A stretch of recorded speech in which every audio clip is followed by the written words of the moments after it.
Hey, yo, Pro Wrestling Podcast listeners, help us out and click subscribe to show your support. And while you're at it, if you are a Facebook user, check out the Titans of Podcasts and Wrestling fan group available now.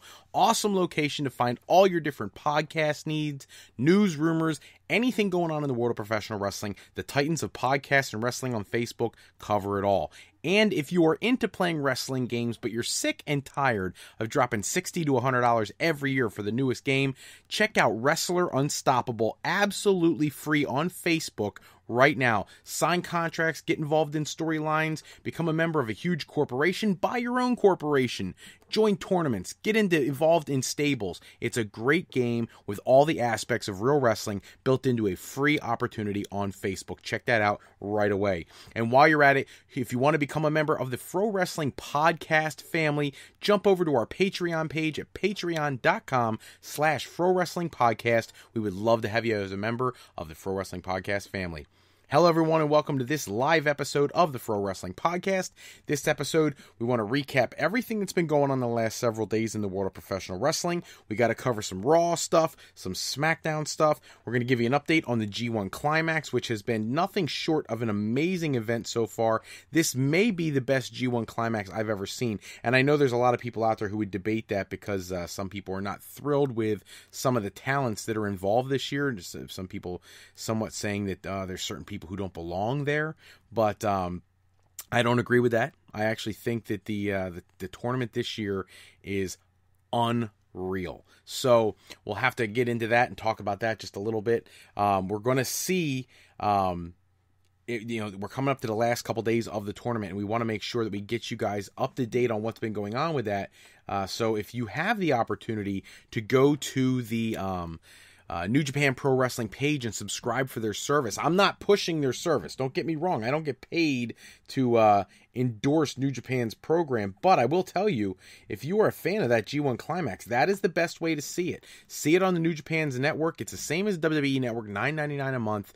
It's a little difficult if you don't use a translator in their web program to try to figure out what you're ordering, but check it out. It is a fantastic opportunity to see some action that a lot of American fans haven't had as much exposure to unless you are a fan of the show on Access Television, which, as always, shows some of the best matches, but you actually miss out on a lot of the really cool action because they don't show you a lot of the opening matches, the 6-man, 8-man, 10-man matches that really pack in a ton of action. And really, a lot of times those matches are every bit as good as the stuff you see on Monday and Tuesday nights. So if you get the chance, check that out. As we go through the show, feel free to call into the Pro Wrestling Sound Off line. The phone number is 267-642-1160 and give us your questions, your comments, concerns, anything you want us to talk about on the episode. I will try to get to as many as we can throughout the show. While we're doing that, don't forget, if you have not done it yet, Wednesday nights at 8:30 is when we shut down the voting for the latest tournament offering, which right now is the Intercontinental Tournament. We're judging all of the former Intercontinental champions, determining who the greatest of all time is. We are into the Sweet 16 round, and you guys have been doing a fantastic job. I love everything. I'm getting lots of questions and feedback, and I have people telling me how hard it is to make some of these choices, and I love that. That means the tournament's doing what it's supposed to do. It's giving you great matchups late into the tournament, and it's not some, flash in the pan thing. So I appreciate all the people who are participating in that, and if you haven't done so yet, you can find it at frowrestling.com. Giant banner right in the middle of the screen, or if you want to skip over the banner, go to frowrestling.com/fanvote, and you can check that out on that tab there. Also, big news this week for the Pro Wrestling Podcast for my loyalist, most devoted listeners. If you want to get something to showcase your passion in our product, check out the new tab at frowrestling.com for the Fro Fan Shop. We now have our own apparel available through Cafe Press. Feel free to shoot on there. T-shirts, hats, we even got flip-flops and pillows. Whatever you need to sponsor and become a member of the Pro Wrestling Podcast family, we'd love to provide it for you. And you can find that all there at frowrestling.com. And at the top right corner of the page, you'll see the new tab has been added for our shop. Before we get started with the news and things, I always like to make sure that I don't run out of time and I address questions that are posed to me by the listening audience. And I got a couple great questions this week from Harold in St. Louis, who actually, the first thing I want to get to is he gave a proposal for a solution to our 3-hour Raw issue. For years now, since they went to 3 hours, pretty much the general consensus among the really diehard pro wrestling fans has been that Raw is too long. 3 hours is so much time that they end up adding so much conversation and unnecessary, don't get me wrong, I like storytelling. But to a point, after a while, it gets to be monotonous, especially when it's so scripted. Back in the 90s, during the heat of the high part of the Monday Night Wars, if you put people out there and they had a ton of promo time, it was fantastic because they were shooting. It wasn't a worked, written promo, it was a shoot. You know, The Rock became The Rock because he was allowed to speak. Stone Cold became Stone Cold because he was allowed to speak. Bret Hart getting over as a heel and a babyface at the same time between Canada and the United States worked because he was allowed to speak. Nowadays, everything under the sun is so scripted and ridiculous that Monday Night Raw just feels artificial. It doesn't feel like an authentic professional wrestling program. And maybe that's because they're hung up on the term sports entertainment. I don't know. But the reality is, it's frustrating to watch 3 hours of a show and you really are only getting about an hour's worth of wrestling and 2 hours worth of commercials and talking. And that's what we've been getting for quite a long time now. The matches that are on Raw are short, they're abbreviated, they don't get enough time to tell a story in the ring. I would rather have squash matches like they had back in the 80s on Wrestling Challenge and Wrestling Superstars and have that be all I see, as long as I was getting a better segment of the show being devoted to actual wrestling action. So Harold's suggestion was, and I thought this was an interesting, and I want to address his method and give you my take on it, was that rather than having a 3-hour Raw and without compromising the 3-hour time block you have with USA Network, he suggested eliminating the 205 Live show from the network on Tuesday nights and instead moving that to the third hour of Raw. It would be its own exclusive show. It would take place after Raw or before Raw. That would still leave them with 3 hours of programming. But let's face it, a lot of people tune in for Raw because they have a certain feel or approach towards that program. And if you're a diehard who tunes into 205 Live, it's a whole different feeling about that show. So you would really be establishing 2 shows back-to-back on Monday night. Now, what you would do with that other hour that used to be 205 Live is provide an extra hour of network time for expanding the NXT programming. Personally, anything that gets more NXT programming out there, I am fully in favor of. Here's what my reaction to his proposal is. First off, I think it's worldly creative, Harold. Thank you so much for the suggestion. I think anything that gives us a more concise Raw is worth it. In addition to the fact that because it would be 2 different shows, you wouldn't be filling as much talk time. You'd have to focus that third hour on the cruiserweight stars in ring action, so you would fix 2 problems: less talk, more action. Now, with the other network programming time slot, here's my only concern. They already have a program in the works that has not come to fruition, and that is the United Kingdom division. That division has been almost forgotten about, with the exception of a few matches in ICW and Progress Wrestling, where they've allowed, back when he was a champion, Tyler Bate, and now Pete Dunne, to defend that championship outside of WWE, a few times bringing it to NXT.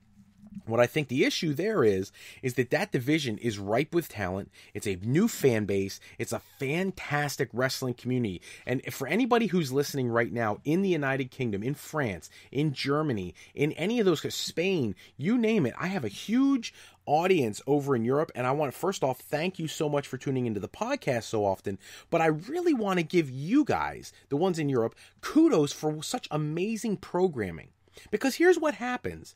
The programming in the United Kingdom and throughout Europe, it's not WWE. It's not New Japan Pro Wrestling. It's not Ring of Honor. It's not Impact Wrestling or Lucha Underground. What it is organizations that are not afraid to put a fantastic match out there on a card, something you've never seen before, and really blow your mind. So here's why I know I've taken kind of a tangent on this, but the reality is, and with Harold's suggestion here, I would take that extra hour, and rather than increasing your spending budget on NXT programming, because I feel like NXT really is 2 companies in one. NXT has its Apex stars and its developing stars. And I think expanding NXT programming would force them to put people who aren't ready for prime time into prime time. However, I love this idea if you took that extra hour and made that your United Kingdom division time. Gives us an opportunity to see those guys on a regular basis, build up a following for them, because I don't know about some of you guys, but I check out wrestling promotions around the world. Progress Wrestling is phenomenal. ICW is phenomenal.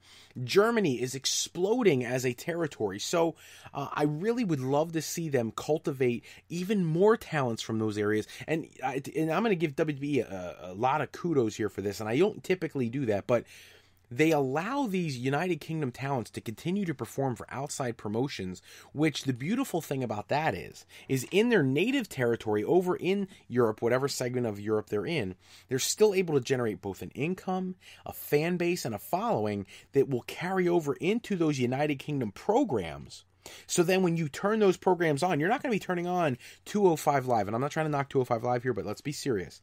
When you turn on 205 Live right now, half the arena has left, and the half that's still there, they're not as into it as you would like a crowd to be. Whereas I promise you, if you learned anything from the UK tournament, those UK fans are fantastic. They're rabid wrestling fans. They love their stars. They have their own chants, their own way of being. It's almost like being in an ECW environment. No offense to the ECW fans. ECW will always have a special place in my heart. I'm trying to make a comparison, but a lot of ECW crowds became a part of the show, and that's what you saw during that UK tournament. So I think that's the answer. I think using everything Harold suggested here would be fantastic.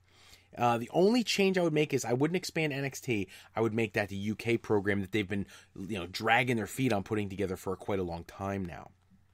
The other part of Harold's question this week, he actually asked me to give a suggestion, and thank you, Harold, so much. He's been very open and honest about his fandom and his experience with professional wrestling, and I don't know if, and Harold, if I'm wrong, I apologize. I'll shoot you a message and apologize if I'm wrong, but I get the impression Harold didn't have an opportunity to see some of these things when they went down back in old WCW days, NWA days, and I have gotten messages from other people feeling much the same way. Now, in a lot of my earlier podcast episodes, going back into January, February, March, April, I used to do a segment where I would do one of two things. Either I would give you matches to go look up from the past, or I would tell you about promotions you've never heard about and tell you to go check out their work. Well, Harold actually specifically asked me to give him 4 or 5 matches from the past he may not have seen, or he should revisit that are my favorite matches, ones that are like my go-to matches when I want to watch fantastic wrestling. So I'm going to give you 5 for just because of this dialogue. We've been having a great conversation this week on the sound off line.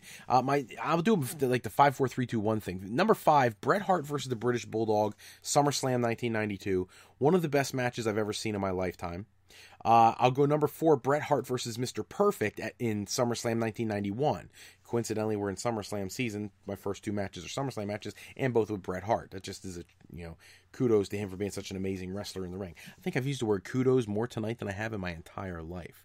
I almost put a 3rd Bret Hart match on there, Bret Hart versus Owen Hart in, I believe, 94 it was, but I wanted to get away from the Bret Hart theme. I went instead with the Rockers versus Buddy Rose and Doug Summers, the AWA World Tag Team Championship match. It was a blood fest. I want to say 1989-ish. In the AWA, saw it on ESPN back in the day when they used to put AWA on ESPN. Just an amazing match, and it's one that has been documented very well in the Shawn Michaels retrospective DVDs. If you've never seen it, please go check it out. It is an absolute brawl, and it really put the Rockers on the map for being just like people who could really hold their own.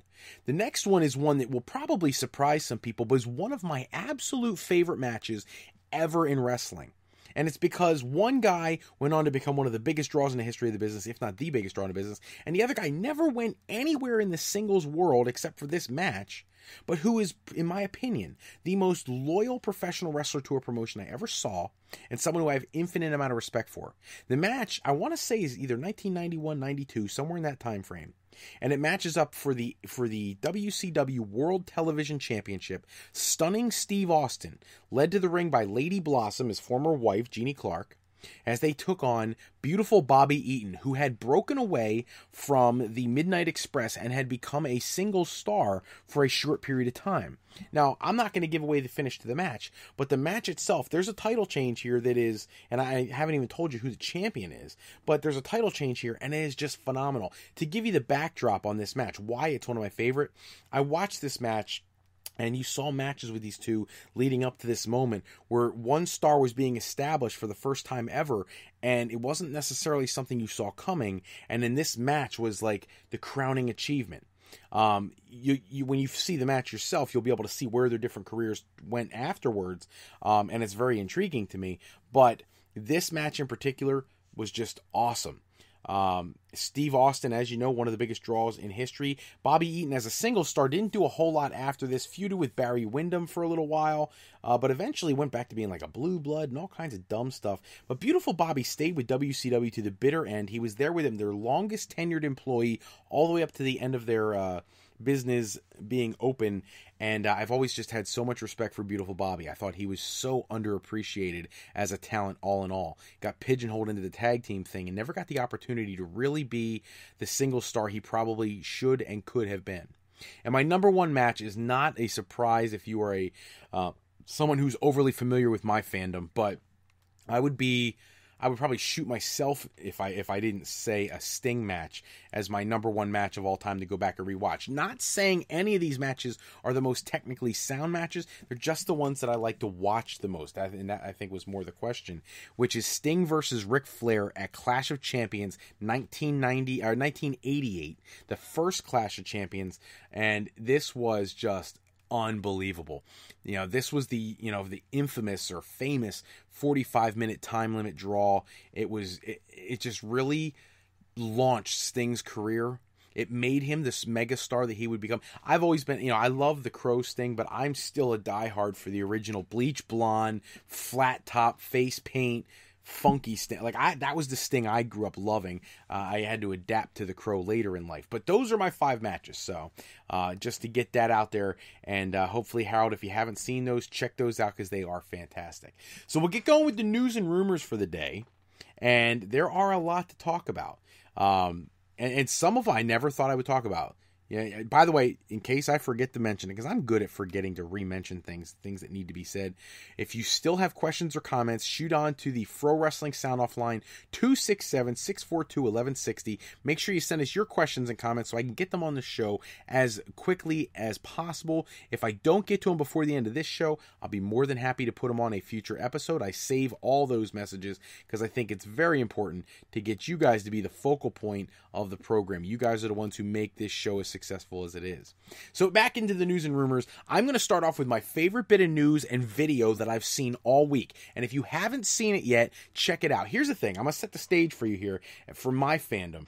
As a kid growing up watching professional wrestling, nothing ever got me more excited than a moment that, one, you didn't see coming, and two, when you see the crowd react. My son and I were watching this the other day when I saw it come out live, and what was really phenomenal to me is my son watches the in-ring action. I don't. I was watching the crowd. I have as much enjoyment from watching the crowd go nuts as I do anything else. Not that I don't love my in-ring action. I do. But this was cool. And so I want you to look up, if you haven't seen this already, and for the diehard fans, most of you have seen it already, but go with me on this. In this past week at a house show for SmackDown, Sami Zayn was escorted to the ring by legendary WWE Hall of Famer Pat Patterson, the original Intercontinental Champion, and he challenged Jinder Mahal for the WWE World Heavyweight Championship. In the match, Jinder Mahal and the Singh brothers end up jumping Sami Zayn, and they're giving him a 3-on-1 beatdown. While that's taking place, Pat Patterson gets up on the ring apron. Well, now Jinder Mahal and the Singh brothers turn their attention to Pat Patterson. And as they're inching their way closer and closer to this, much older, retired talent, the fans go crazy because you cue the music and KO, Kevin Owens, walks out of the back. You don't know what's going to happen yet, but then Kevin Owens, we all know, he's not the most fit guy in the world. He takes off, tears to the ring, slides under the bottom rope, double clothesline for the Singh brothers. He pummels the snot out of them, hits a running cannonball. By then, Sami Zayn has gotten up and they do a stare down, nose to nose.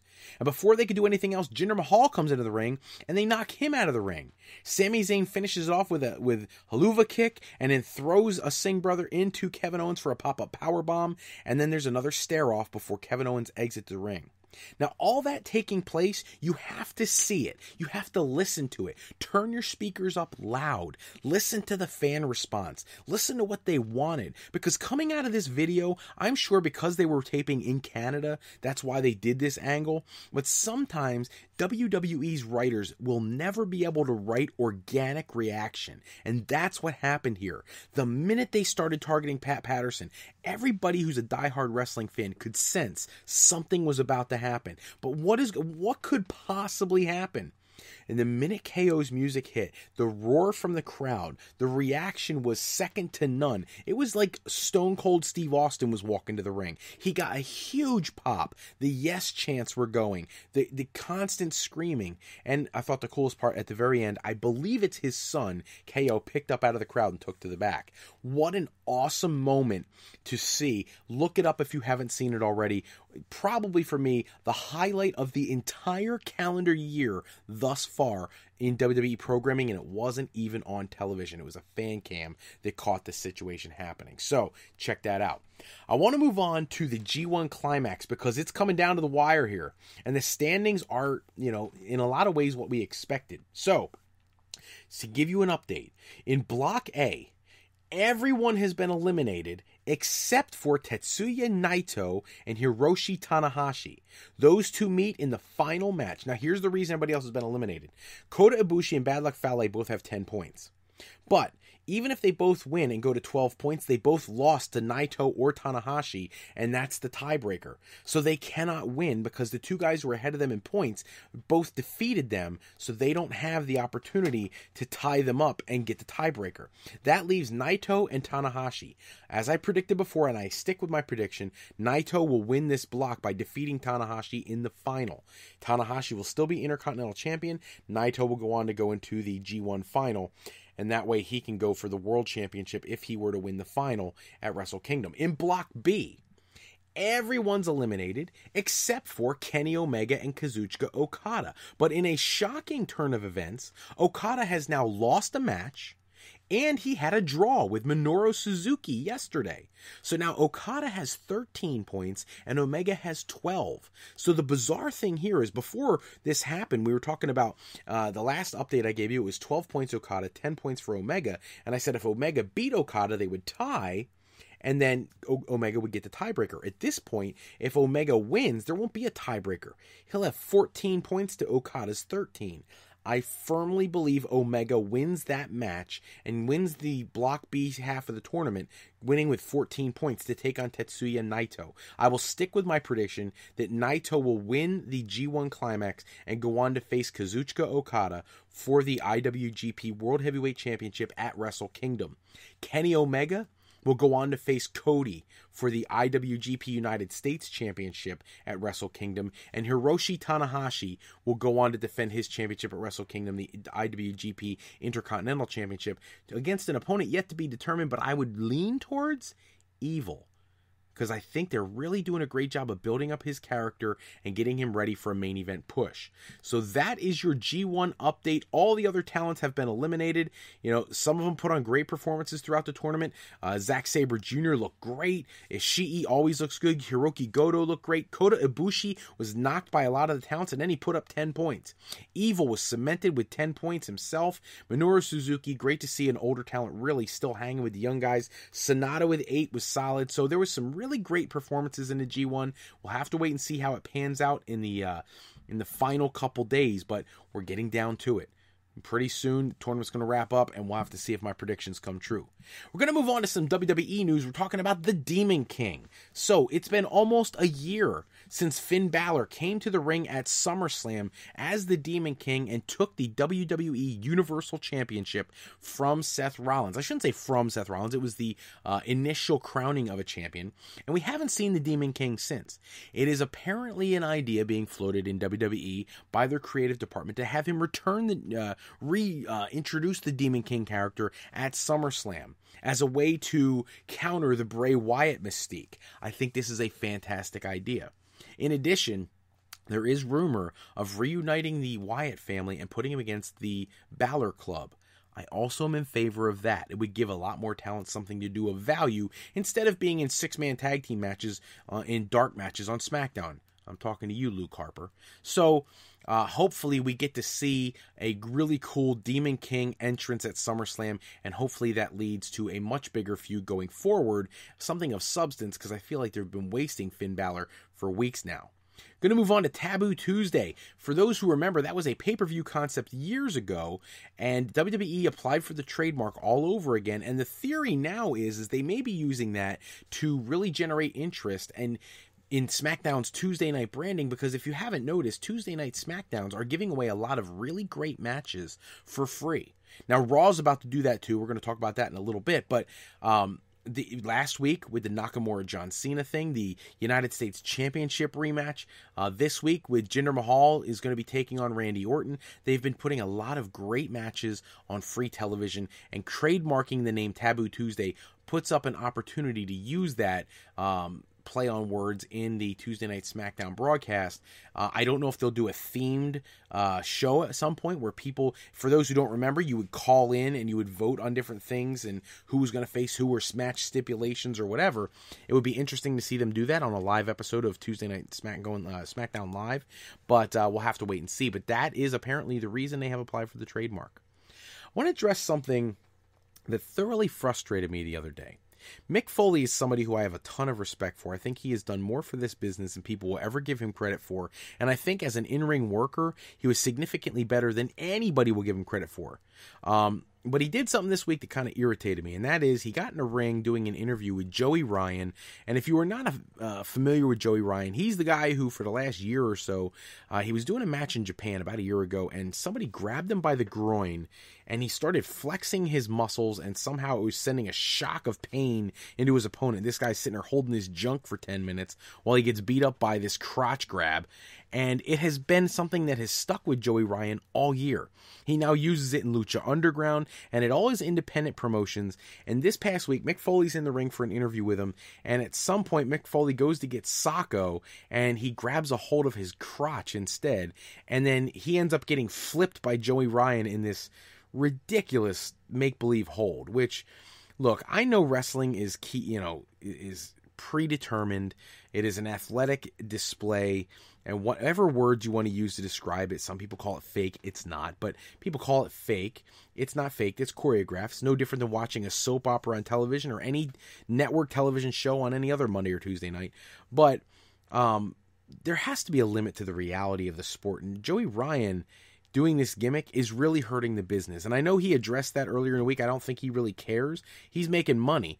But I think Mick Foley's situation, got to protect the business that gave you the reputation that you have. And you have a great one. And you're one of the guys who's considered generally to be, if not the guy, one of the guys who's really just a stand-up individual. So I hope we don't see any more of this nonsense. But had to address it because it was a big story this week in the various dirt sheets.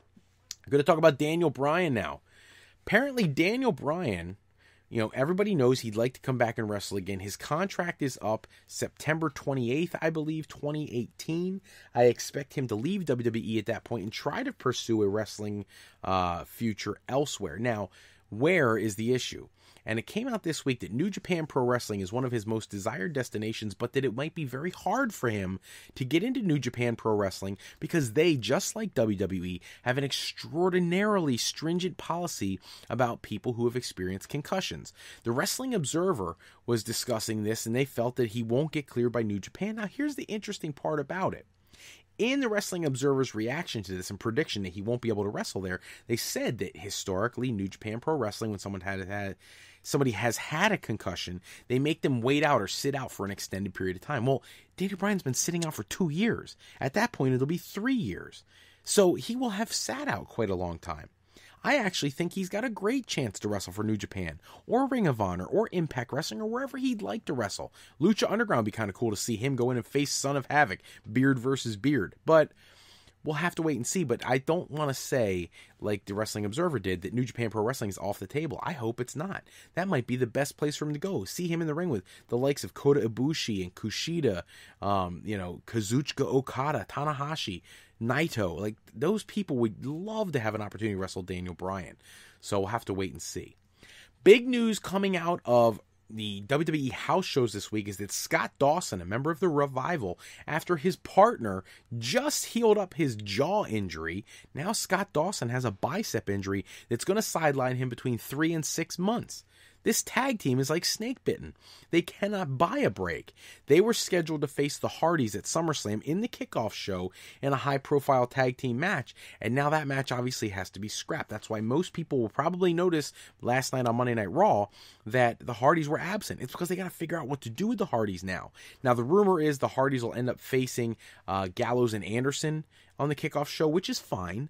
I actually thought they should have done more with that when they had Anderson and Gallows pick up the win the first time, but we'll have to wait and see. I hope they put some kind of spin on it, because just having another generic tag team match for the Hardys, I feel like we're just postponing the inevitable, waiting for these broken or awoken characters to make their debut, and in the meantime, they're kind of wasting their time with the Hardys because they aren't doing anything of substance, so we'll have to wait and see.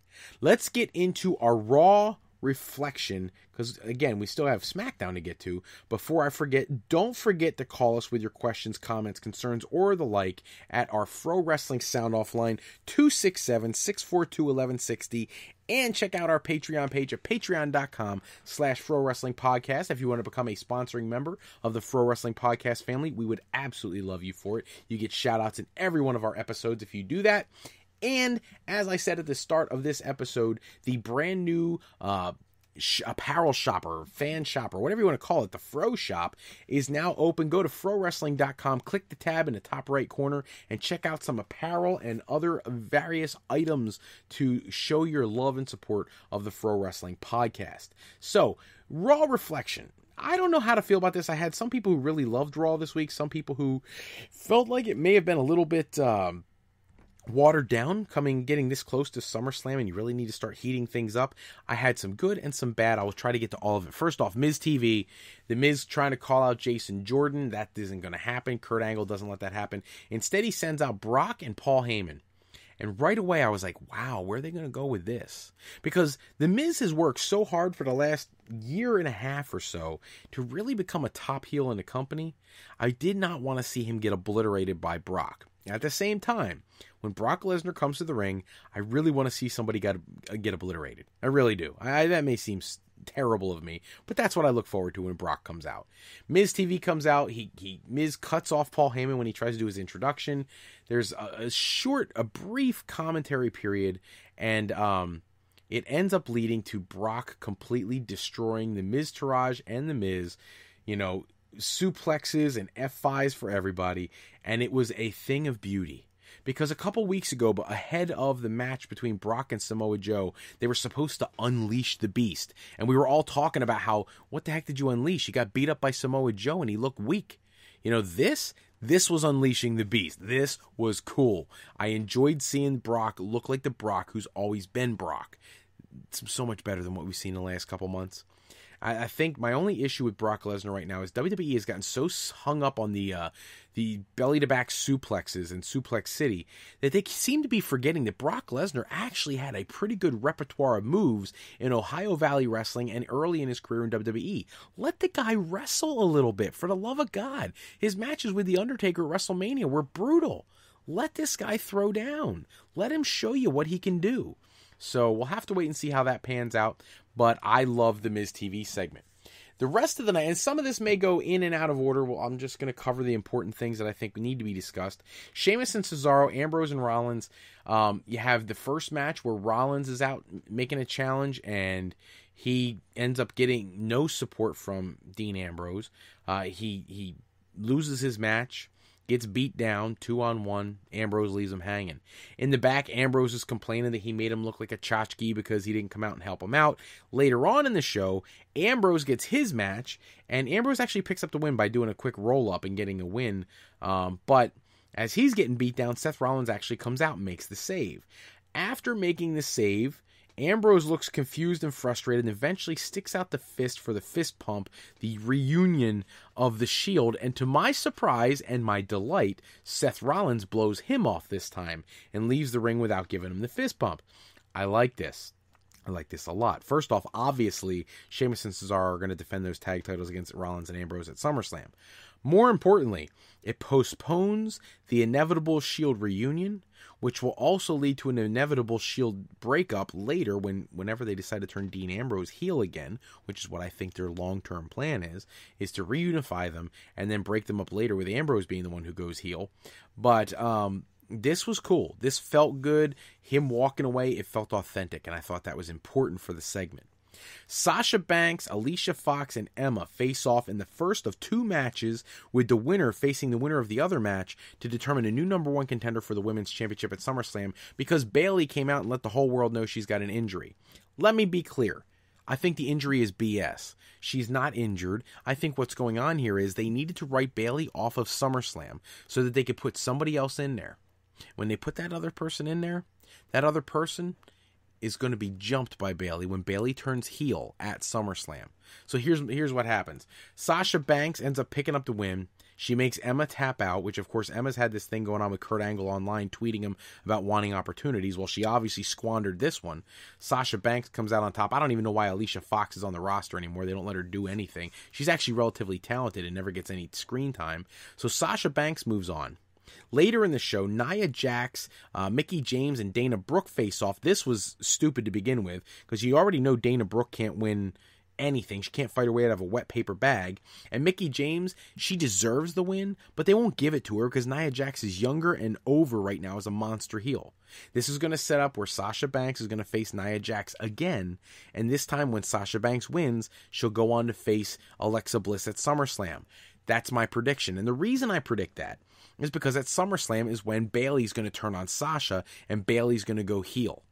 I thought it was really bizarre that they did the week where Bayley came out and did the interview with Corey Graves, and she ended up giving him a hug at the end of the interview, and it just looked all awkward. They've done nothing with that since, which was almost like a tease towards her going to like a bizarre character. And now this. I think this is a lead up to Bayley going heel. On the flip side, it's actually not how I would book it. I have no problem with Bayley turning heel, but I would have Nia Jax win the opportunity and have Nia Jax go and face Alexa Bliss, because I think there's more to be told there in a storyline wise. And then if I was going to have Bayley turn, I'd have her turn in the number 1 contenders match, come out and support Sasha Banks while she faces Nia Jax, and have Bayley be the one who costs Sasha Banks the opportunity at SummerSlam, and that way you get 2 high-profile matches off of the Raw brand. You'll have both the Women's Championship with Bliss and Jax, and you would have Sasha Banks versus Bayley, except Bayley would be the heel. That's how I would book it. I don't think that's what we're going to get, though. Also on the show, so Enzo, Cass, The Big Show. This is turning into a funky triangle. I can't stand it. We know it's well documented about all Enzo's backstage issues lately. I don't know why they're giving him premium television time if they're not going to keep him on the brand. If they're going to get rid of him, just do it and be done with it. At the same time, he looks like he can't hurt Cass no matter how many times he hits, punches, and knees the guy. He just gets up and throws Enzo across the ground. But Enzo came out, cut a promo, talked to the show. Cass, it led to a tag team match, which actually Enzo looked pretty good in. I'll give him that. But at the end of the match, Cass comes out at the top of the rampway. It distracts the Big Show, who gets kicked off. They were facing Gallows and Anderson. And then Enzo actually almost picked up the win. It was close. And then he ends up getting kicked in the face by Carl Anderson and getting pinned. But it was a decent exchange. Cass then comes down to the ring, and there's a whole brawl that ensues, leading to the Big Show hitting the weapons of mass destruction on Cass and laying him out, and also leading to a backstage segment later in the show with Big Cass talking to Kurt Angle, setting up the match for SummerSlam, where Enzo will be suspended above the ring in a shark cage while Cass and Show get their match. I'm curious to see why. There has to be something they do with it. It can't be that simple. Enzo's not the bad guy, so I don't know why you put the good guy into a cage, but whatever. We'll have to see how that plays out. Maybe this is where we get our reunification of Enzo and Cass, and here this was just a launching pad for Cass as a single star, and Enzo becomes a manager. I'd be okay with that too. I don't think, unless you're going to put him on 205 Live, I don't think there's anything worth of value with Enzo Amore. It's just my opinion. We got Finn Balor and Bray Wyatt doing their kooky, crazy stuff going on. Wyatt with the lights going out and come back on. Balor sitting up on a turnbuckle. A little bit of an exchange. The lights going out. Wyatt's back in the back on the Jumbotron again. Really setting that match up to be something special. I hope they can pull it off. Wyatt has looked strong in the last few months. Balor has not. I think that's a fallacy of WWE booking, my opinion. But it'll be interesting to see this match come to fruition. I wonder if we'll see some Wyatt family involvement since SummerSlam is a co-branded show. If we can have the Great Khali show up at Battleground, there's no reason Luke Harper and Eric Rowan can't come out and help Bray Wyatt against Finn Balor at SummerSlam, leading to the Balor Club reunion when Gallows and Anderson come out to help Balor. That's what I think is going to end up happening. At least that's what I hope happens. The end of Raw sees Roman Reigns and Braun Strowman in a last man standing match. This was another really brutal, really physical match between the two. I will never knock their efforts in the ring. I think they put on a good show. My issue is we've seen it 347 times. I'm tired of seeing Reigns and Strowman in the ring together. After SummerSlam, I better not see them in the ring together for at least a year. Hopefully 2 or 3, because I'm tired of it.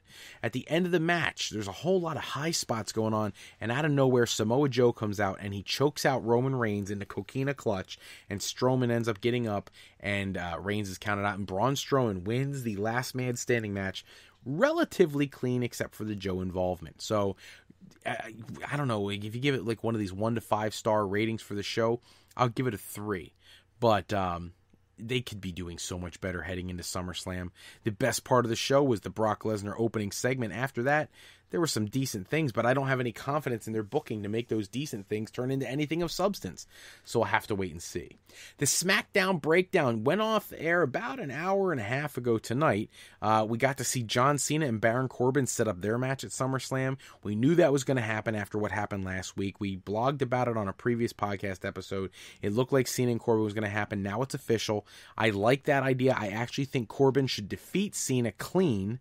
That way the Mr. Money in the Bank looks strong before he challenges for the world title. John Cena is going to be making, at least the rumor mill states, that Cena is going to be making a full-time move to Raw.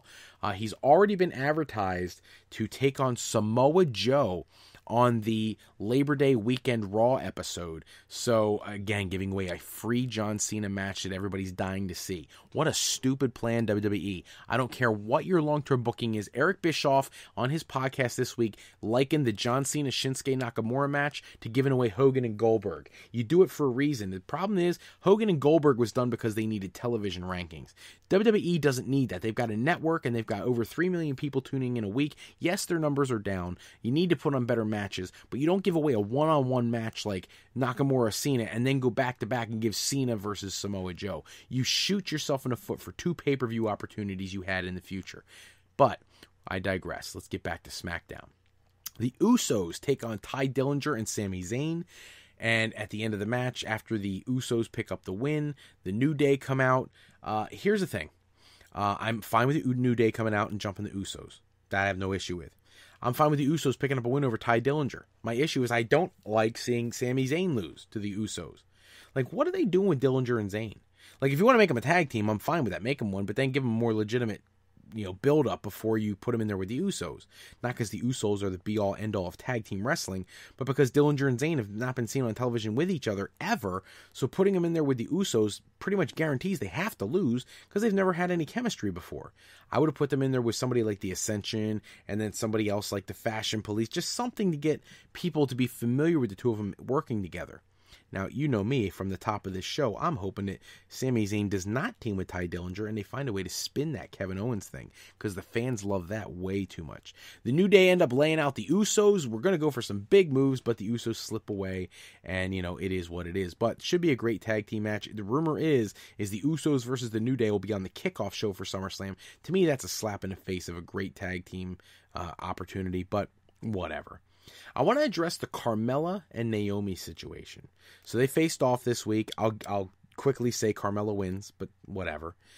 She wins because James Ellsworth comes out from under the ring and scares Naomi off the top rope, and then Carmella can, kick her and pick up the win. But my issue is this. In the last 3-4 weeks, Naomi's been buried. She has meant nothing to the Women's Championship. Carmella has been invisible because of Ellsworth's suspension. Also doesn't help when she's supposed to be the Women's Money in the Bank winner. What are you doing with your women's revolution? The whole wrestling world is abuzz about women's wrestling right now, and you're not maximizing your opportunities with these talents on TV. We got Charlotte in there with Lana getting as much or more screen time than Carmella and Naomi, and Carmella and Naomi are supposed to be the main program heading into SummerSlam. So how does that happen? In addition, The last part of SmackDown I want to discuss tonight, Randy Orton taking on Jinder Mahal in the main event. I have no problem whatsoever with that main event. I actually think that's a good main event. My issue is this, is that you have Randy Orton lose the championship. You have him lose the Punjabi prison match. He comes back the next week and doesn't even confront the champion after he gets choked out by the great Khali. Khali's gone, so he never gets any retribution against Khali. And then you bring him out, have him go and challenge Rusev, so they're going to face off at SummerSlam. But then for what reason do you put him in there with Jinder Mahal again? Now, again, that's a pay-per-view level match, being given on free television. I'm cool with that. But you have Randy Orton pick up the win clean over your world champion. So let's just recap Jinder Mahal's championship reign. Not one win without cheating. And the first match where he doesn't have interference, he loses clean to a guy that he's already beaten twice. Does that make any sense to anyone? A guy who then gets laid out at the top of the entrance ramp by Rusev. It doesn't make sense. You just told everybody Randy Orton's better than your world champion.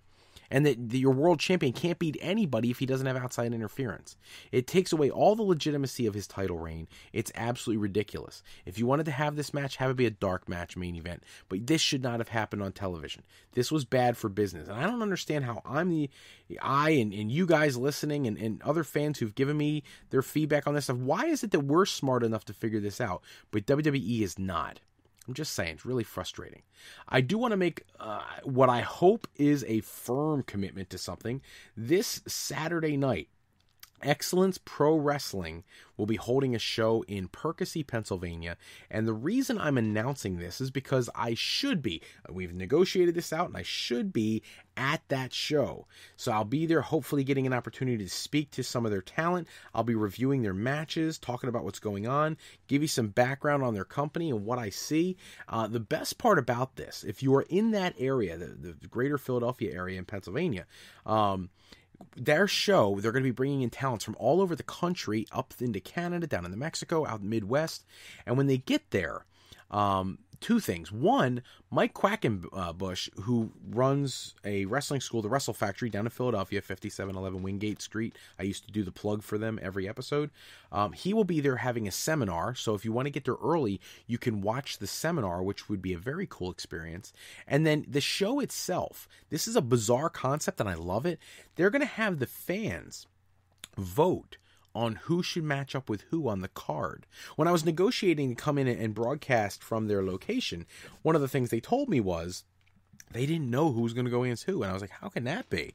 Like, you're the booker. And they explained this concept to me that there's a lot of young talents that'll be there, people who don't have a huge name in the wrestling business, but who are trying to make their way through the business. And those people are going to be matched up by the fans. So it's a very cool concept and something I'm excited to see.